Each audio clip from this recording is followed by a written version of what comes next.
name's Kushi Bachada and I'm 41 years old, and I'm an estate and letting agent, also part-time property developer.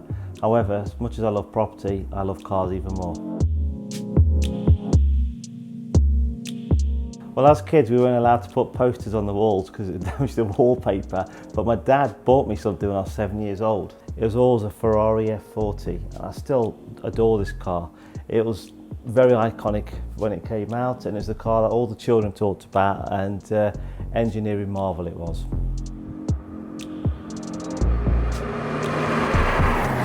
My earliest car memory was my dad's Cortina Mark II. He had a Mark II Cortina when we lived in Smethwick many years ago. My dad was a mechanic, so he'd buy the cars and he'd put a whole new engine in, he'd refurbish them, and then somebody would come along and pinch it. So he did 3 of those. They're my earliest car memories.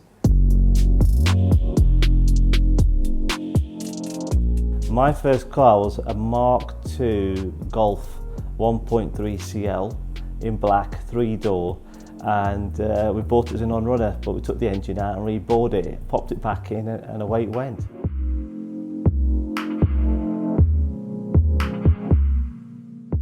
Oh, it's a Boxster classed as a supercar from 1999. I bought that when I was 22. I'd just finished uni, I'd gone out, got myself a job, and I'd made a bit of money off a property I bought and flipped. So I bought myself a Boxster. So that was my first kind of entry-level Porsche brand.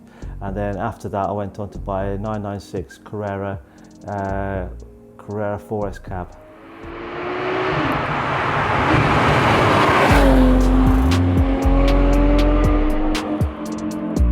The car community, supercar community, the sports car community, any car brand or any car club, you meet like-minded individuals, you meet people that are passionate, people who haven't got a chip on the shoulder.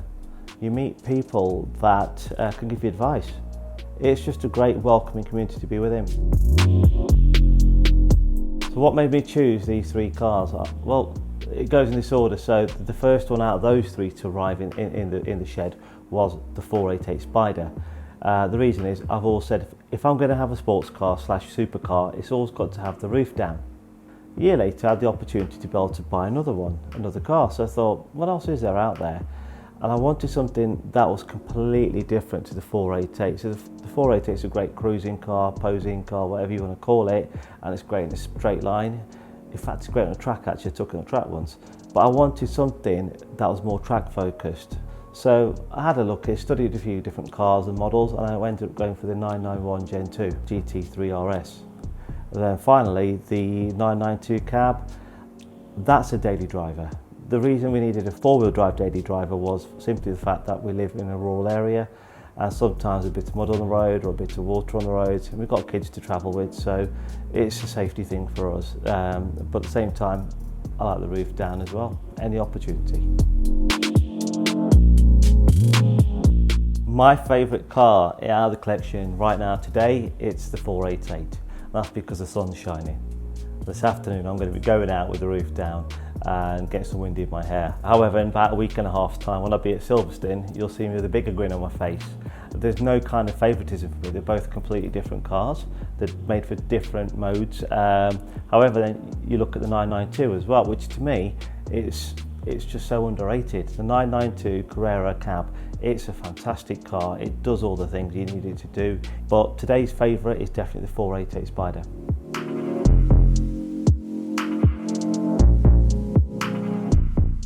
How much hard work has it been to earn these, and was it worth it? Let me think. Yeah, the answer to the second part is yes, definitely worth it. But the hard work out of it, it's the mental drain it takes out of you in building a business from the ground up from nothing. In 14 years, I've achieved this.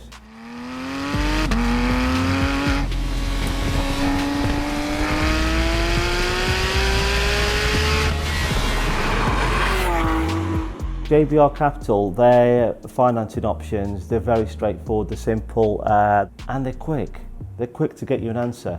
You can go out to a lot of all the other companies, there's too many loops to have to go through.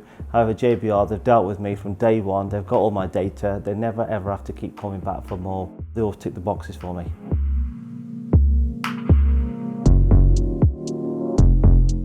I've always wanted to get myself a pista. I think the pista is a fantastic bit of engineering.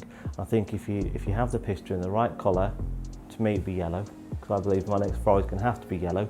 The pista would definitely be something that the GT3 RS would be replaced by. As for replacing the 488, I'd probably go to 458, simply because it's naturally aspirated and the sound. But that's not to say, you know, if I can let a few more houses, sell a few more houses, I can keep these and get some more cars.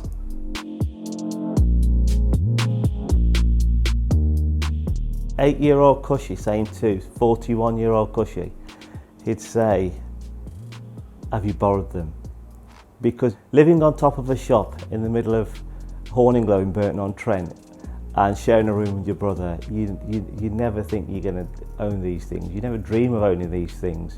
And to get them as an 8-year-old, it's always been a dream. And most people's dreams, they don't come true unless you really chase them. And I chased them. That's why I could say to 8-year-old Kushi, carry on chasing.